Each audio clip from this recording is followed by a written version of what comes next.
Welcome everybody to Tales from the Hut and Hangar, the last in the episodes of Mike's career in aviation, and it's still continuing today, along with his flight instructing and aerobatics and general training. Mike's had a really interesting career, so please listen to the other chapters, and also my 6 Aviation Images, which goes into a few of his favourite images in aviation. So please like and subscribe, leave us some feedback, and I hope you enjoy this episode. Thank you very much. So the private jet was an interesting end to my career, one which I wasn't really expecting at all. I suppose it's what I regard as my third paid-for flying career. And shortly before I actually did the course, I went to an exhibition. I forget what, I think it was up near Birmingham. And in the exhibition, there were some people who were selling sort of little places of residence in Sharm el-Sheikh. All right. And so I bought one off the plans. I bought a flat in Sharm el-Sheikh off the plans for the amazing sum of £22,000. Good grief. And I didn't have to pay the full straight away. And so I actually paid for it out of my salary when I went out to Sharm to fly the Falcon 2000. Flying the Falcon, it's a lovely little aeroplane, the Falcon 2000, and really, I say little airplane, it would go higher than the airliners, I feel. Yeah. It had a ceiling of 48,000 feet. We're on about our connections earlier. Dave was flying the Falcon 20, wasn't he? He was, yeah. So there you go, little French jets. Yeah, but I think he was probably roaring around at 50 feet. Yeah, it was, yeah, you were whereas doing... my boss was asking me to go above 40,000 feet to get above the thunderstorms. Yeah, not disturb his coffee from spilling, I suppose. But inside it was beautiful. Mm. We had 10 seats inside with big leather armed chairs. They just have one aircraft or a couple? Just or? he just had One. It was a privately owned by one guy. And so how many pilots did he have to run that? Did he have a couple? We had 3 pilots and 2 stewardesses. So okay. Each pilot had 6 weeks on, then 3 weeks off, and the girls had 6 weeks on, 6 weeks off. Okay. And so the way it worked, you actually did 3 weeks with one pilot and 3 weeks with the other pilot. So whenever there was a changeover, it's always with the guy who'd already been on duty for 3 weeks. So were they expats like you then? Well, obviously your friend was there, wasn't he? Yeah, we were all Brits. Mm. It's a British registered aeroplane. Oh, okay. Our Egyptian boss had been in the Egyptian Air Force as an intelligence officer. A big buddy of President Mubarak. Mm. He'd been in the Egyptian Air Force when we'd attacked Suez in the 1950s. Oh, hence where you got that permission to land that time. Who you know. And he basically wanted to have British pilots. He decided, for whatever reason, he wanted British trained pilots, and preferably RAF ones, because he had a very high regard for the RAF training. No, that's good, isn't it? And so there were, when I joined the team, there were 2 of us who were ex-RAF. And the other guy wasn't ex-RAF, although he had done part of the course before he failed it. Right. But I think that was at a time when they didn't need very many pilots, because he was a perfectly good pilot. But, so yeah, that was the airplane. The main thing I found when I was training on it was I'd been flying 767s and 757s, and the runway seemed awfully close when I landed. Yeah, you've been high up a long time. And, so obviously you've taken all around the world with that then? We went all over the place, mainly around Europe and the western parts of Asia. So it had good range then, didn't it? It had a good range, yeah. We fast as well. We could fly quite happily from Egypt up to Sweden in one go. And we did go from Egypt to Sweden a few times, because the owner of it liked to have his teeth fixed in Sweden. Just pop into the dentist. Personally, I found the best place to get my teeth fixed was in Sharm el-Sheikh. And I found a guy there who was actually, he spent part of the time in Sharm, and he was actually an instructor at the Egyptian Dental School in Alexandria or something, but he ran a practice in Sharm el-Sheikh. Oh, right. I could get a crown in Sharm el-Sheikh for a third of the price from the UK, and I still got them. That's good. They were very good quality crowns. They never came off. So were the aircraft reliable then? Was it good? Yeah, it was pretty reliable. Oh, okay. Which is just as well, because we had no engineer with us in Sharm where we were based. We had an engineer who was a French guy who was based in France. So if we needed any particular servicing or deep servicing, then we'd have to take it to France. We would normally go to Le Bourget for any deep servicing and deep cleaning. And the guy we had basically in Europe, he would meet us if necessary in places like Munich or somewhere else if we needed to take the airplane there to get it fixed. But the first week I joined it, the guy who was in the left hand seat that week, he was the chief pilot of the little outfit we had, and he said, "Oh, we need to take the airplane back to Le Bourget." He said, "We've got a damaged compressor blade on one of our engines." And he said, "I don't know what's happened to it." He said, I think we've probably got ice ingested by it and damaged on the blades, and you could feel the vibration on the blade." And so we spoke to the engineer, and he said, "Well, you couldn't get out to Charles. We'd really have to take it to Le Bourget to get the blade fixed." So effectively, we had to fly an airplane with an unserviceable engine from Egypt to Paris. So we What told. engines are like Garrett's, were they? Or, can't remember now. I can't remember. Either. No. Anyway, they're engines, yeah. Yeah, I should be able to, but I can't remember what the engine was. But they were quite neat little jet engines. So we told the stewardess she needn't travel with us because just in case of the engine. And Steve, who was the chief pilot, they did the takeoff from Sharm, and there was this sort of rumbling vibration from the one with the braid. So he sort of worked out sort of how much power we needed on it to keep us straight going down the runway. And once we got it airborne, then we throttled it right back. Oh, right, okay. And at idle, it didn't vibrate so much, so we left it running all the way there because you never know, you might need the engine. And yeah. It would have worked if necessary. It wouldn't have been particularly good for it. And so, yes, we flew it up to Paris. So how long did you fly with them for then? About 3 years. Oh, okay. So quite a while then. So quite a while, yes. And eventually, once I got accepted by our boss up there as being capable of flying the aeroplane, then we would fly leg and leg about. So all three of the pilots were captains of their own right of the airplane. And we'd do one leg in the left seat and one leg in the right seat as a co-pilot. So it was quite a nice calm way to sort of retire really and get paid. It wasn't very good for your waistline.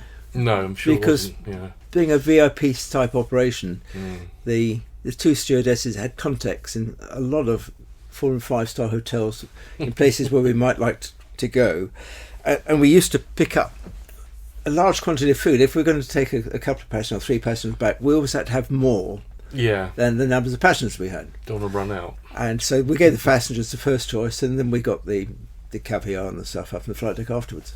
So all the people you flew, were they all like his family, or did they charter it out at all? Or no, he never chartered it out. It was mainly regular customers then, really. It was mainly him. He had his main office was in Cairo, but he had his place he liked to live was in Sharm el Sheikh, and so a lot of the stuff was just going between Cairo and Sharm el Sheikh. If he was on board, we flew the airplane totally responsibly.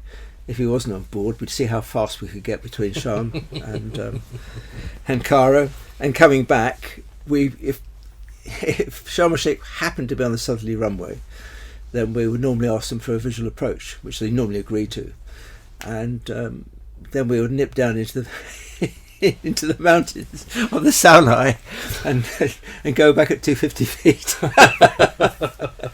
Have a bit of fun. And have a bit of fun, yeah. So how did that come to an end then? Did you just retire, or did circumstances change, or? I realised that the guy I was working for was not exactly honest. Okay. And a few things happened. He always carried a large black briefcase with him, and nobody was allowed to touch that briefcase. Right. Well, on one occasion, we'd gone up to northern Spain. He said he was visiting a friend of his, and he had his number 2 wife with me, who was a Romanian lady who'd been a singer at one of his hotels. Right. And so she was with him, and he said, "I'm going to meet a friend of mine up here. He's got a nice yacht. Can you go down low and find it and waggle your wings?" I thought, the Mediterranean is full of yachts, but not as big as this one. Okay. It was huge, including a helicopter deck on it. Oh, right. Okay. And he said, "Oh, there it is." So, Julie waggled the wings, and we landed. I think it was up near Barcelona. I can't remember the exact airfield. I went to those a while back, but we landed there. And he said, "I'll be away for several days," and it was quite handy if he was going to be away at any time, because we'd like to get the airplane back up to Paris, up to Le Bourget, to be properly serviced, because otherwise we're just doing it as pilots. There's only limited things you could do. We change the oil and the fuel, or refuel it and re-oil it. But on this particular occasion I'm talking about, Julie went up to Paris, and we got the airplane serviced and flew back down to Spain, and he's due to arrive to go back to Cairo. And we're waiting for ages. And then the Spanish customs came out and said, "Captain, come with us." So I went with the customs, and they took me into a room in the customs shed, and there was our boss sitting there with his wife, and his briefcase was open in front of him, Right. and it was stacked full of €200 notes. Wow. Absolutely full. So tens of thousands of euros in it. And the customer said, "Mr. Salem here says he's imported this into Paris, and he has this document," and there was an import document from the French saying this money had been imported into the EU.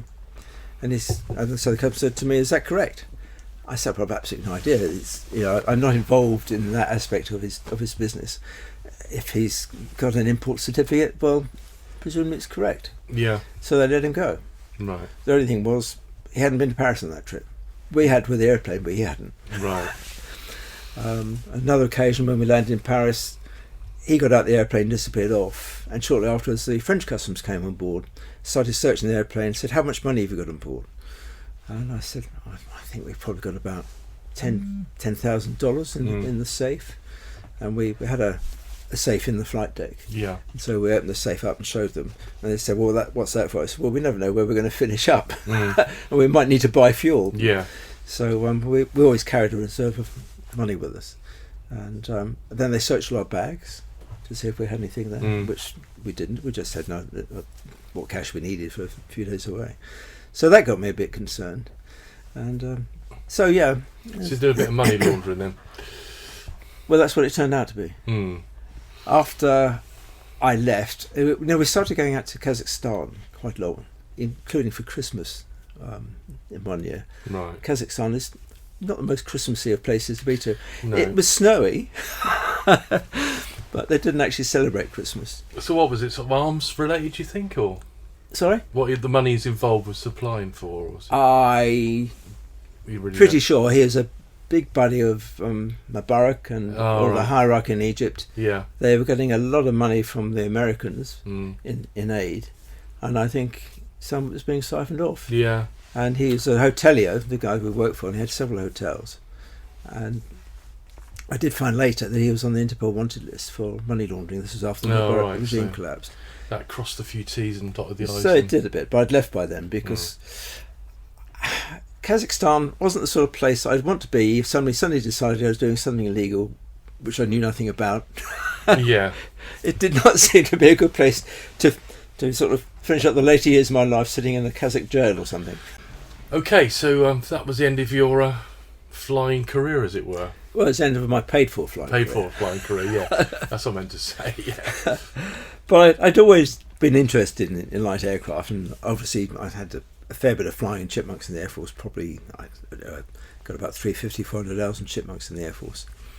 And I first got involved in light aircraft in the early 90s when I saw, I think it was an advert actually in one of the aviation publications, looking for somebody to join three other guys to form a group flying out of a farmer's field near Red Hill in the sort of Surrey Alps, Yeah. or the North Downs anyway. Not far from Gatwick, is it? Yeah. Not far from Gatwick, yeah. Not far from Red Hill Aerodrome either, No. but it was just outside the zone there. And so I got in touch with the guy, and then I met up with him because at the time I was flying out of Gatwick anyway, so I was in that area quite a lot. And yeah, we all got on very well. There's a guy called Gordon Winterbourne, who sadly died about 2 months ago, but at the age of 97, so he didn't do too badly. No. And he was ex-Navy, not as a pilot. He was as an armaments guy. He joined the Navy during the war, but he never saw service as he was too young. All right. Then he finished up on aircraft carriers, and he spent time in Australia. So he had quite an interesting career, but he learnt to fly with the Navy Flying Club when it was in Lossiemouth, when Lossie was Navy. And plus another couple of guys, and we bought a Taylorcraft BC-12D, which is a 1946, I think it was, Right. our aeroplane, which was a lovely aeroplane, really, really nice aeroplane. And so the four of us Same had year that. as the one you've got now, is it? Is that The- 46? What, the Auster? Yeah. No, the Auster's 1942. The 42, Auster's okay. a wartime So aeroplane. it's a youngster, this one, then? Yeah, the Ronca, which Oh, right. is about that sort of age. Oh yeah, so it's a youngster compared with the Auster, but it flew well, and it cruised remarkably. We could cruise it at about 100 miles an hour. Being American, it was in miles an hour, not knots. Yeah. But it was a nice little airplane, and so we kept that for about 6 or 7 years, I think, and then right about then I was about to retire from the airlines and go and make my home permanently in Cornwall. I had the house. I'd bought the house in Cornwall when I was with the Navy, and I kept hold of it by renting it out as a holiday let for about 10 years. Oh, right. And then after 10 years I'd accumulated sufficient cash to have it rebuilt and the sort of house I actually wanted there. Oh, right. And so that's where I went to live eventually when I retired. And so the group split up and we got rid of the airplane. It was quite sad when it went because it was we had a lot of fun with it. And Yeah. sort of flying in the south of England, we'd go down to the Isle of Wight for lunch and things like that. And Still going strong, is it? I believe so. I haven't sort of. Oh, right. Last time I saw it was a few years ago when I saw it in the Hangar in Oxfordshire. But I could get it down to Farmer's Field in Cornwall, not too far, within walking distance of my house. Oh, that's handy. A 45-minute walk, but it was within walking distance. And I could get it there in about 3 hours, which was pretty good. Yeah. Although we just decided after a while that it was more comfortable to stop halfway and have a cup of coffee or something. We were sitting for 3 hours in a light airplane, buzzing along. Yeah. It wasn't the most comfortable things to do. So that was the first one, and then got rid of that, and then shortly after that I finished in the airlines. I started living in Cornwall and I got the job in Egypt. Well, when I was in Egypt I was still getting sort of flying magazines, and I'd also been out to Canada a few times, but one of the ideas I had, in which I actually pursued, was to build a house out in Canada. I had a friend in Canada for many, many years, and I'd met him when I was in the airlines. You could get cheap flights out there with the airlines. And I'd actually bought a piece of Canada when I was out there. Oh, right. I bought a third of an acre for £6,000. Cool. I was going to get a new car at the time, which I could get from, well, almost a new car to me. Yeah. But I got a cheaper car and a bit of Canada, which I kept for a long time. I did eventually build a house on it out there. Ah. And so I was going out there from time to time, meeting this guy, Blair Leddingham, who was a very keen light aircraft pilot, and he had a Piper Cub out there, so I used to fly with him out in Canada, which was great fun, flying up in the Rockies and things like that. And chatting to him, I said, I really want to get my own aeroplane. And I said, what do you reckon? He said, well, you're living in the sea, why don't you get yourself a float plane? He said, get a Kitfox and some floats for it. Well, that was very common in Canada, but not in England. And I happened to see an advert for some floats. Ah. And I was actually out in Egypt at the time, but I had the magazine. I saw the advert, and the floats were up in Inverness, which isn't particularly convenient for Sharm el-Sheikh. No. And so I got in touch with the guy by email, and I think he wanted something like £4,000 for the floats, and the amphibious ones as well. So he sent me some pictures, and I looked at the pictures, and I decided to take the chance, so I bought them basically unseen. And then I needed an aeroplane to put the floats on. And they had been fitted to a Kitfox.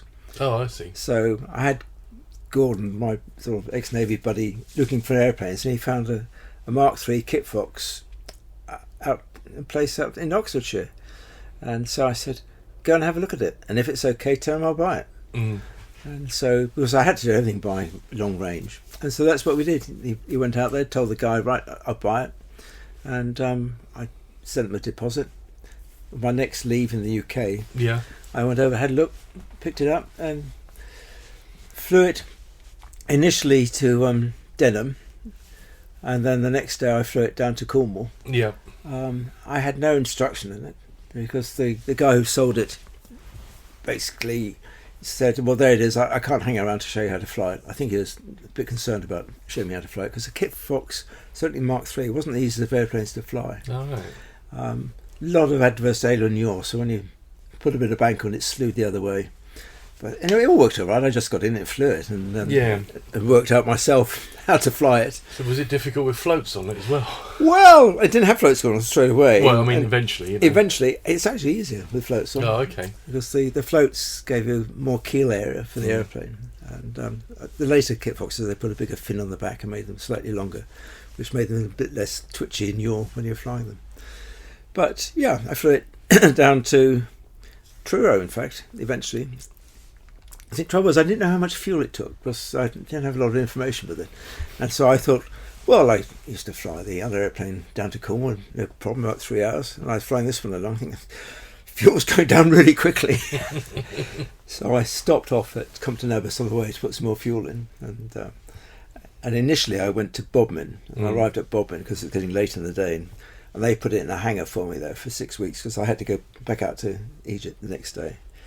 And but on my next leave, then I picked it up and flew it down to Truro and kept it there for excuse me, a couple of weeks while I built a hangar at the bottom of my garden, which was only a smallish hangar, but sort of covered in tarpaulins and things. But the wings fold in the Kitfox, which was one of the reasons for getting That's handy, yeah.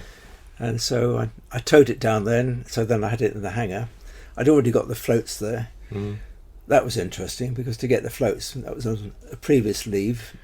That was a long trip. It was a long trip. So I'd Cornwall to Inverness. Well, I'd gone up to where did I go up to? Loch Leven, I think it was. I went up to. It was where there was one of the very few seaplane training bases in the UK with a lady that had a Super Cub on floats, and so I did one flight with her, and we did a couple of flights around, and the useful thing I got was a complete list of all the things I needed to know to get my license on the Kitfox.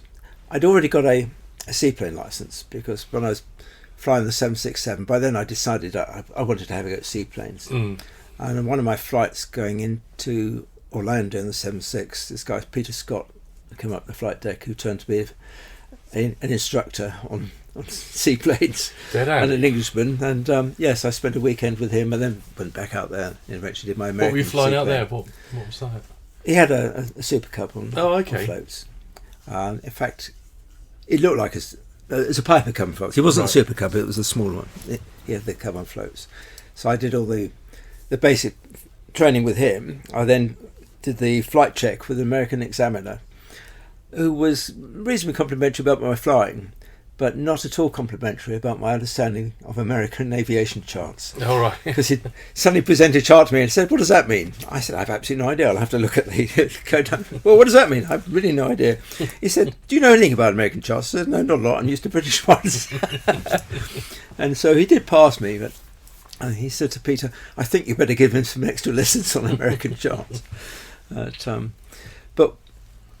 one of the very last things I did in the airlines, I got seconded out to Canada. I can't remember if I mentioned that before. Yeah. And immediately after that, with all the leave I had, I did a Canadian seaplane license, and so which was fairly straightforward because you didn't even have any tests from that. So I had two licenses, an American one and a Canadian one. And when I looked into getting a British one, then you could use a foreign license if it's acceptable to the CAA, right? But you had to pass a written exam. Oh, okay. So I decided to use my Canadian one, and so they accepted that, and I went back out to Egypt armed with a syllabus for the seaplane license, knowing that the only place I could reasonably do the test at was at Gatwick, where it was for a professional license. So I finished up getting an air transport pilot's license seaplane. Right. It was also, and because I had plenty of time to study for it, and it was mainly about boats and lights and handling on the water, and I knew a lot of that because I sailed anyway. Yeah. So it was quite handy. You had an understanding of it. And so so you weren't tempted to go and work in the Seychelles, then flying Twin Otters or something in the Paradise? I was tempted, but I didn't. That's it. Interestingly, on all the exams, which are numerous over years, I took the CEA. The only one I got 100% for was the seaplane one. Well, there you go. A natural. So yeah, then I had the floats, and yeah, it took me a couple of months to actually fit them onto the airplane. It wasn't too easy. I got myself a hoist in the hangar I built, so I could lift the airplane up, slide the floats underneath. But eventually I got them on, and for a while I got the gear. The gear worked all right in the hangar when the airplane was on blocks, and I could get the gear to go up and down. And then it came along for the big day when it was going to be inspected and put on the water for the first time. I taxied around, and it's great. We got it down to the beach, and I taxied it into the water. I retracted the wheels, and water taxied around a bit while the engineer watched. And I came ashore, and I put the wheels down, taxied ashore, and one of the wheels collapsed. And I was then stuck on the beach until the tide came in again. The tide was actually on its way out there, so I had to wait till it lifted up high enough so I could get it onto a trailer and get it back again. And I just couldn't get the gear to work satisfactorily. It kept jamming, and I thought, this is no good.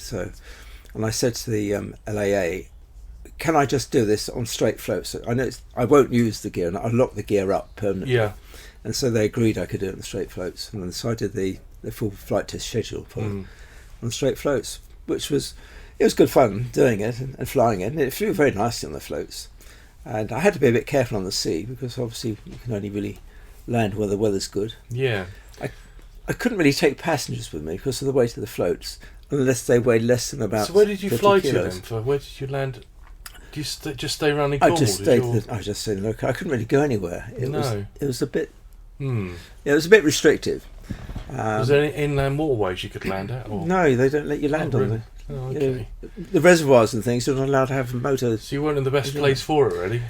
I was in a good place for flying from because I could just stick it down the bottom of the garden and launch it off the beach. But if you're in Scotland, in Scotland, you can land on the lakes in Scotland. Oh, right, okay. And there was a private beach near the house which I had access to as part of my deed, so I could use it. And there was a sort of a manager who looked after it, and he had a couple of young kids. And so one of his sons, he said, could he come up for a ride with me? Well, he could because he was light enough. So I took him up for a ride around, and his brother said, I don't want to go, I don't think I'll do it.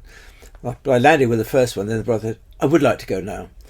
The wind was starting to get up. Right. And it was an offshore wind, which, it wasn't too much of it. There's still some calm water, so I went up the brother, and when I came back to land, the wind had got a bit stronger, and I'm looking for somewhere smooth enough to land the airplane on. And the creek where I went for, called Gillen Creek, had got a 6-knot limit. And so I always had to water taxi it out of the creek, outside the limit to take off. And I found a patch just near a sort of little peninsula, about a mile down the coast, where it was calm, and I landed there, which was fine. Then I had to taxi it back. Well, if you've got a wind offshore, then it's blowing against the airplane, which mainly blows against the rudder at the back, which pushes the nose the other way, which meant every time I got a gust of wind, the nose swung around towards the shore. And I knew that the tide was going out from my sailing, and there were reefs just underneath the water, which I didn't really want to hit. No. With a seaplane, you can make it go the other way. It's got a water rudder on it, but it wasn't effective enough to steer it against the wind. But if you pull full power on, pull the stick hard back, then you can actually put more keel area forward of where the float comes out of the water, and it will then weathercock in the opposite direction. Right. And so I was doing a series of scallops as I went along to get it back. The only problem was, because the waves were up to about 2 feet now, it was catching the propeller tips. And when I got it in, both propeller tips had delaminated. Wow. I'd wrecked the propeller. Oh, God. And, so that was a bit expensive. In fact, it's even more expensive than I thought, because when I sent off a new propeller blades, they arrived and they didn't fit the hub. So I got in touch with a propeller company, and they said, oh, you've got one of the old hubs, you need a new hub, which was another 400 quid. No. So, yes, eventually, I replaced it and carried on using it. But I did it for about 2 years. It was very limiting, because I had to have good weather conditions to fly. And in the summer, when you get good weather conditions, the place was full of holiday makers in boats. And I know on one occasion, when I thought, it's not too busy, there was a speedboat going around towing a water skier. And I was doing a few touch and goes on to the shore. And I did one of them, and I could see the speedboat in the distance. As I came in, I suddenly realised the water skier is in the water right where I'm going to land. In a black flying suit, hardly in a black wetsuit. You didn't see him until I was quite close. So I put the power on, pulled it up to about 10 feet, went over the top of him, and landed. And afterwards, when I taxied in, the ski boat came over to me. And I thought, they're going to be really pissed off about this. And he said, "Oh, that was great watching that." He said, I hope you don't mind, but we dropped the ski off so to have a good view of where you were landing. Oh. So I said, wasn't such a good idea because I could have killed him. Yeah, chopped him up. So it was very limiting. Yeah. And of course you could only do it when the tie was right. And yeah. So after 2 years doing it, I decided I'd put it back on wheels and use it like a proper airplane, Right. which I did. And my seaplane rating lapsed. Oh, right, okay. Well, at least you tried it, I suppose. I tried it. I did it. I got that tick in the box. So how long did you keep that for then, on wheels after? Well, the Kitfox, I had that when I first came to Cornwall. I mean to Somerset. Right, okay. So when I first came to Somerset, You're well and truly retired then, aren't you, career-wise? I was well and truly retired then. Yes. Yeah. So I still owned it. Mm. Obviously, when I retired, so I had my airplane then. I did all the seaplane stuff after I retired, and I had time to do it. I'd also got remarried, and I had a baby son as well, which was taking up a little bit of my time. Like they do. Like they do.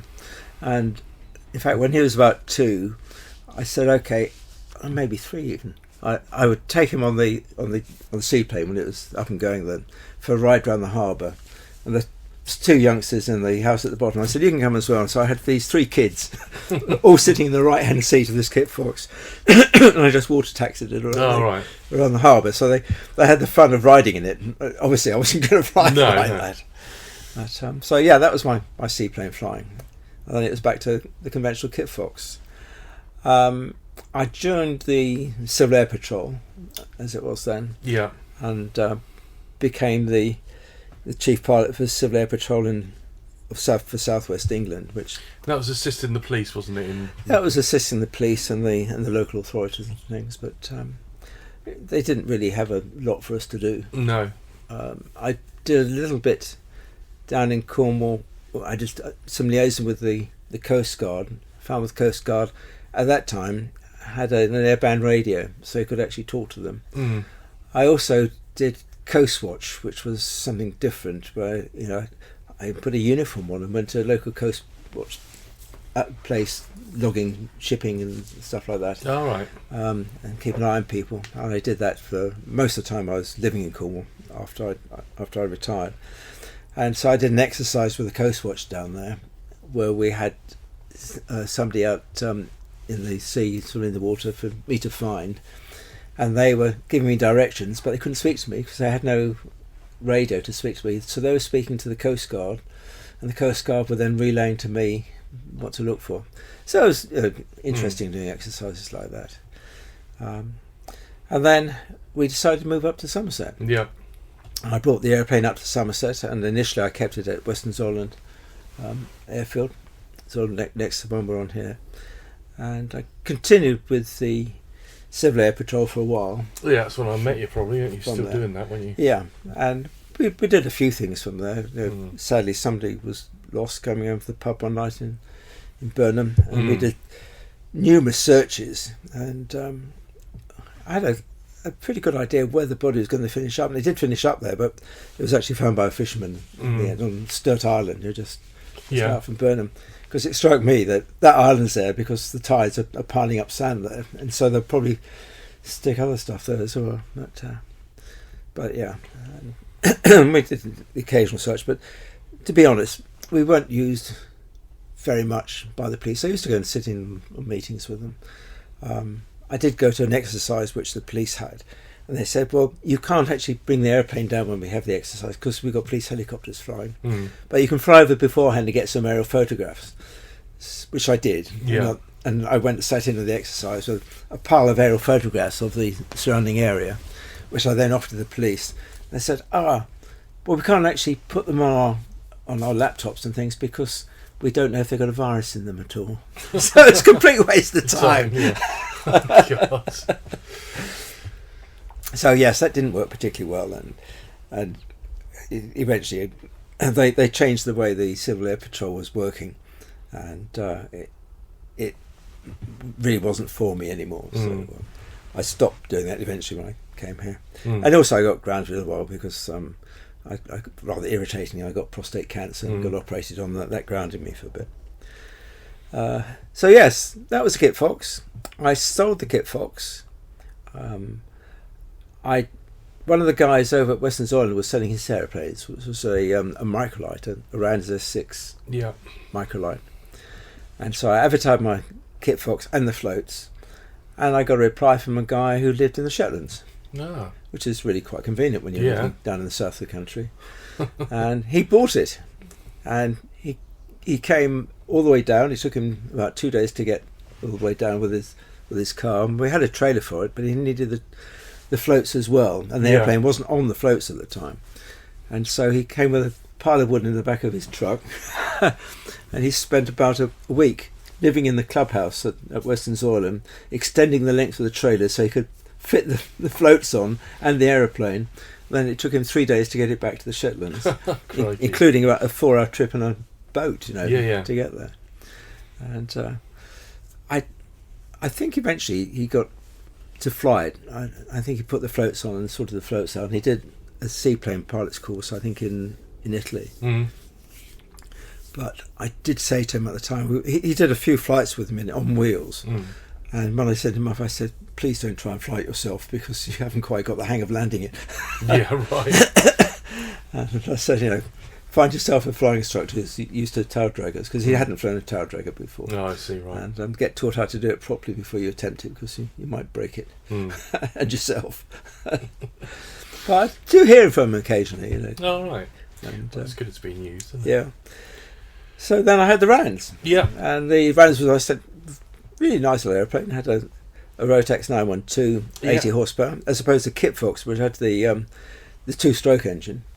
Well, it's a nice aircraft, because that's when I first met you, and we went up for a couple of flights in it. Yeah, we did. It's really good, wasn't it? It was a good airplane. Good basic. And when I got it, I thought, well, this is no good. I don't have a microlight pilot's license.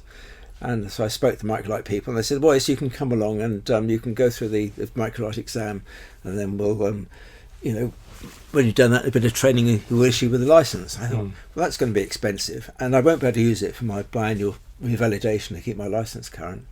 So I went to the LAA and paid them £150, I think it was, and they called it a light aircraft. That was the end of the problem. It then became a light aircraft, and I used it for my revalidations each year. And I kept that for a few years, and it was, as I say, it was a nice airplane to fly. And then I had moved across here for various reasons.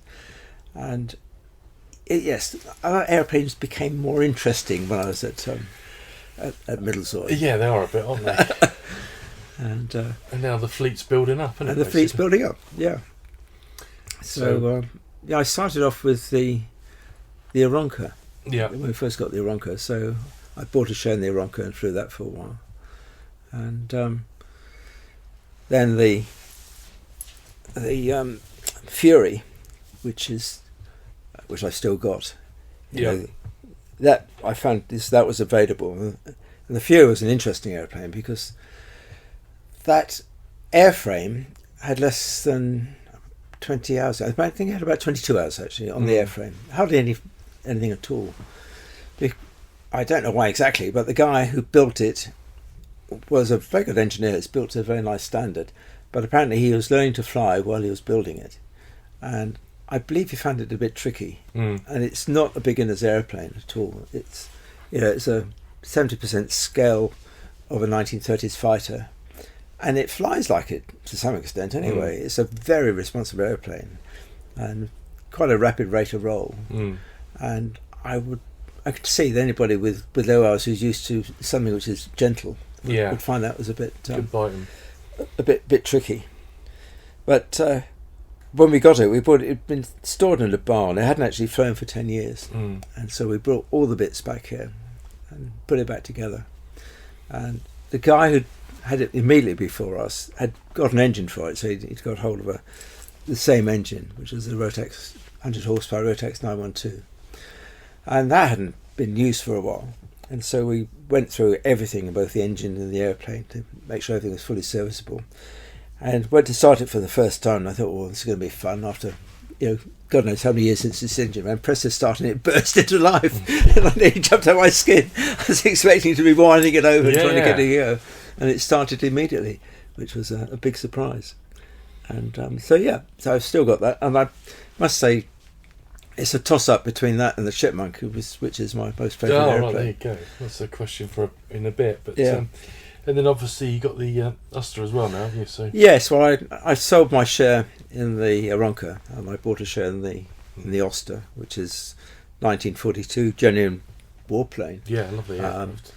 The only difference from the original is it was crashed in the late 1960s and rebuilt with an American Continental engine as opposed to the original Gypsy engine, which for us turned out to be very fortuitous because the parts are still available for the American engine, whereas they're not available easily for the other one. And that flies well. Yeah, and for those people listening, the Aronka and the Fury, all these aircraft are still Middlezoy. And they're still at Middlezoy. Yeah. Yes, if you want to come along and see them, plus the rest of the old fleet. And also, of course, we got Simon and Paul in it. They got the other Fury, which They've got the other Fury, which got is so well. far, but will probably be restored one day Yes. if they don't sell it. But and of course, together with Dave, really, we've started doing formation flying for various things, which has been good. particularly Remembrance Day. And things like that. One coming up. And now we've got more people coming along with interesting airplanes. We should have a third Auster here soon. Yeah, it's all exciting, isn't it? It's so, nice. It's what everyone wanted to happen here, really. And it's slowly happening. It's slowly happening with some really interesting airplanes here. So there we are, really up to today. We're up to present day. And sat in your little tea hangar. It's actually it's not a tea hangar. This is a rectangular one. Yes, true. It's a small hangar. It's small. Well, it's not that small because we've got two airplanes in it, and this is the man cave we're sitting in. Well, we might actually take a photograph and show it to the listeners. I wouldn't show it from the inside. It's not particularly tidy at the moment. Right. Well, thanks for that, Mike. That was well, it is very interesting, your career. But I've got a few questions just to finish off. Which, Okay. are all rubbish, really, but I like to ask these questions. Give you a rubbish answer then. Yeah. So, your favourite aircraft you've flown? I think you've touched on that already. I sort of touched on that, and it's hard to actually it's really hard to say, as I've flown quite a few airplanes over the years, but the Chipmunk is high in my list of favourite airplanes. Would you fancy getting a Chipmunk one day? Is that on your bucket list, as it were? Probably not now because they're quite expensive. They're quite expensive to fly, and I have to accept the fact that I'm retired now. Yeah, I'm just a pensioner. Okay, well, this comes on to another question anyway. So, what's the worst aircraft you've flown? You've gone and think, God, this is shite. The worst airplane I've flown. It's really, really hard to think about if I've flown the worst airplane. It might have been the Navy Sea Devon. Not so much from the aeroplane, but from where they put the instruments and things in the cockpit. Oh, I see. Just from that point of view. When I was at Cordrose, they said to me at one stage, "We've got a couple of Sea Devons here. We'd like you to fly them." I said, "Well, I've never flown a Sea Devon." And they said, "Well, you've flown a Pembroke, and that's got piston engines." I said, "But these are which is basically it's a Dove, basically, isn't it? It's a Dove, yeah. It's the Navy Dove, and so I got a 1 hour 13-minute 2 flights in it, totaling when I was 13. Then I was told that I was not an instructor on it. And the Navy were using it for Navy pilots who were going to get a commercial license. They come down and fly the Sea Devon and do a bit of airways flying, and then go off and take it for the so was it just an illogical layout of the everything? Yeah, it's a case of finding where things were. In one of them, the generators were in front of you, and the other one, they were behind you. Oh, right. That's a bit of a pickle. The ADF, which is your radio compass, was what we call a coffee grinder. And so you had this hand which you cranked round, which moved an antenna. It was really 1940s, 1950s type technology. All right, so not much. But it wasn't a bad just aeroplane. the layout, really. It wasn't a bad aeroplane. Okay, another question is, your favourite aviation location? Where have you been that maybe you like to go back to, or somewhere you really like going to, or a museum or something? What's the most magical place you've been to, you think you've flown into? When I was an airline pilot, during the winter, we had to fly to the Maldives occasionally. That must be tough. Yes, because we only had one flight a week. So having got there, you got in a speedboat which took you to a little island, and you got allowances for a week, and then a week later you had to fly back again. Oh, must be hell. Yeah, it was. I'm not going to ask you anymore because it just made me...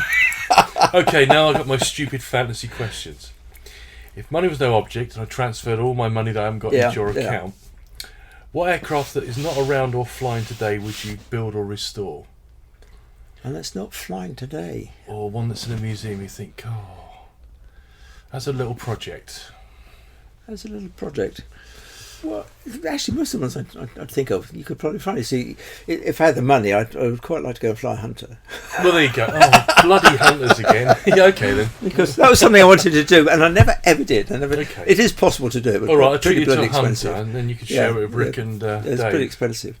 But if it was other airplanes, then there's probably things from the First World War. Yeah, I'd like to have a go. There's a massive list. Yeah, Of that. a bit like Dave's actually, a real SE5A. Yeah, great. Yeah. Very good. Okay, the last fantasy question. So again, I've now bought you a desert island with a massive, great big runway, Yeah. and you have 3 aircraft in your hangar. So you've got to think about practical, fun, whatever. What 3 aircraft would you have on your island? Okay, you're quite close to land. Don't worry about the range. Okay, so I'm a desert island, but I don't have to live go there on jollies, permanently. I can go on jollies and things. Okay, well in that case, I would definitely have the Hunter then. Yeah. So as a play machine to play good, with. that's good. But I would probably need some expert tuition on it. Maybe Dave. Yeah, that's fine. Or Rick. Yeah. Or maybe not Rick. Your island's good. Yeah. Well, banging out a bit. Well, exactly. You could show me how the seat works. Okay, so that's your little Ferrari weekend. So that'd be my weekend Ferrari. I would, I'd like a little seaplane. Yeah. Yeah. That'd be nice, well, especially on an island, yeah. Yeah. You've got sort of a variety. I'm not particularly well up in all the ones which are available at the moment, but I can remember there were some American ones you could get, which were sort of 4-seaters, and they were flying boats rather than seaplanes. Yeah. And so you could actually wind the gear up for when they're on water and put the gear down for landing on land. And that would be quite handy to have something which you land in the water and on the land. And the other one... What's this, going to be a private 767? No, it's not actually. It's not actually, because if it brings me to sort of civilization, then you've probably got the access to go places. And the big airplanes are pretty expensive to run, and the licensing of them isn't, to keep a pilot's license. Fantasy land. I know it's fantasy. But you've got to fly into certain airports. You've got to fly somewhere. But I would go for something which might surprise you. I'd go for a powered glider. Oh, yeah. Because I'd be able to take off my desert island, and gliding was a big part of my life earlier on. And I loved flying gliders in the silence. And obviously, you could only launch it with an engine, so you'd have to have an engine in it. But now the longest flight I did in a glider without any engine was 7.5 hours. The highest I got in one was 12,000 feet. Wow! All without an engine, but I really haven't done it for many years now. But I enjoyed it at the time. Quite nice. Okay, and to finish with, what's the best sound in aviation, or a sound that you would never forget or remember? This is a weird one for you. We haven't got smell-o-vision, but is there an engine sound or a noise that just provokes something, or bloody annoying or something? It probably has to be the sound of the old piston engines and the deep rumble you get from them. Especially the Merlin or the Griffin from the Spitfire. It's a very evocative sound. So I am going to end with the sound on this policy. I'd like to have something flying past, but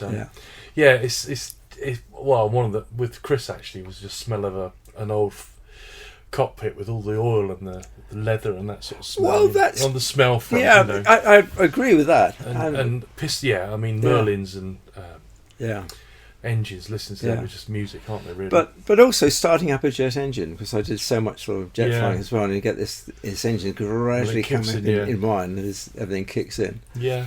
And when you hit the toga button for takeoff, and you just heard this great roar from the thing as it went. Yeah.